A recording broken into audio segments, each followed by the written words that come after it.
ক্রমশ তিক্ত হয়ে উঠছে ভারত ও বাংলাদেশের সম্পর্ক। এমন এক পরিস্থিতিতে ভারতীয় গণমাধ্যমের দাবি, পশ্চিমবঙ্গ সীমান্তের কাছে তুরস্ক নির্মিত ড্রোন মোতায়েন করেছে বাংলাদেশ।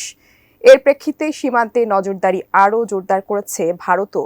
তবে আসলেই কি কোনো নতুন উত্তেজনা সৃষ্টি হচ্ছে বাংলাদেশ ভারত সীমান্তে? বিস্তারিত জানাচ্ছেন আরিফ হাসান।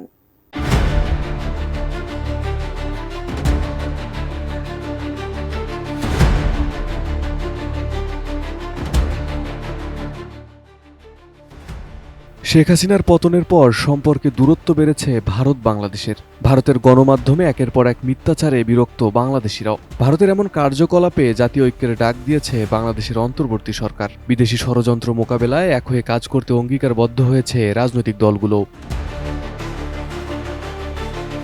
এমন পরিস্থিতিতে বাংলাদেশ ভারতের পশ্চিমবঙ্গ সীমান্তে তুরস্ক নির্মিত ড্রোন মোতায়েন করেছে বলে দাবি করেছে ভারতীয় গণমাধ্যম ইন্ডিয়া টুডে।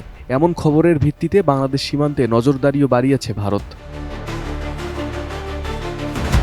গণমাধ্যমটির দাবি, ভারত সীমান্তের কাছে তুরস্ক নির্মিত বায়ারাক্টার টিভি-2 নামের মানববিহীন একটি ইউএভি ড্রোন মোতায়েন করেছে বাংলাদেশ, যা যাচাই করে দেখছে দিল্লি। গোয়েন্দা তথ্যের ভিত্তিতে ইন্ডিয়া টুডে বলছে, সীমান্তে মোতায়েন করা এসব ড্রোন গোয়েন্দা তথ্য সংগ্রহ এবং নজরদারি মিশনের জন্য পরিচালনা করে বাংলাদেশের সেনাবাহিনী।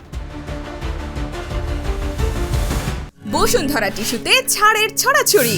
বসুন্ধরা টিস্যু নিয়ে এলো নিশ্চিত ছাড়।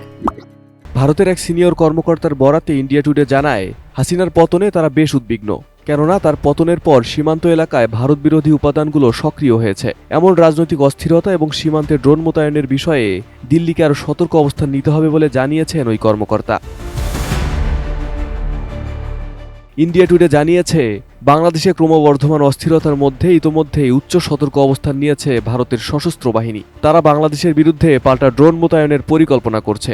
সীমান্তে বাংলাদেশের কথিত ড্রোন মোতায়েনের বিরুদ্ধে দিল্লির বাহিনী হেরন টিপির মতো ড্রোন মোতায়েন করে তাদের অভিযান জোরদার করার বিকল্প পথ বেছে নিতে পারে বলেও জানায় গণমাধ্যমটি। তবে ড্রোন মোতায়েন নিয়ে ভারতীয় সংবাদ মাধ্যমের এই খবর মিথ্যা ও বানোয়াট বলে জানিয়েছে প্রধান উপদেষ্টার প্রেস উইং। প্রতিরক্ষা মন্ত্রণালয় জানিয়েছে, বাংলাদেশ রুটিন কার্যক্রম ছাড়া দেশের কোনো অংশে কোনো ড্রোন মোতায়েন করেনি। খবরটি বাংলাদেশের বিরুদ্ধে একটি সাজানো অভিযানের অংশ। মূলত তুরস্ক নির্মিত বায়ারাক্টার টিভি-2 নামের 12টি ড্রোন সীমান্তে নজরদারি এবং ছোটখাটো মিশন পরিচালনার জন্য এবছরের শুরুতে হাতে পেয়েছে বাংলাদেশ। ভারতীয় গণমাধ্যমগুলো পরিকল্পিতভাবে বাংলাদেশকে ঘিরে মিথ্যা ও বানোয়াট খবর প্রচারের প্রতিযোগিতায় নেমেছে, যা দুই দেশের চলমান টানাপোড়েনকে আরও তীব্র করে তুলছে।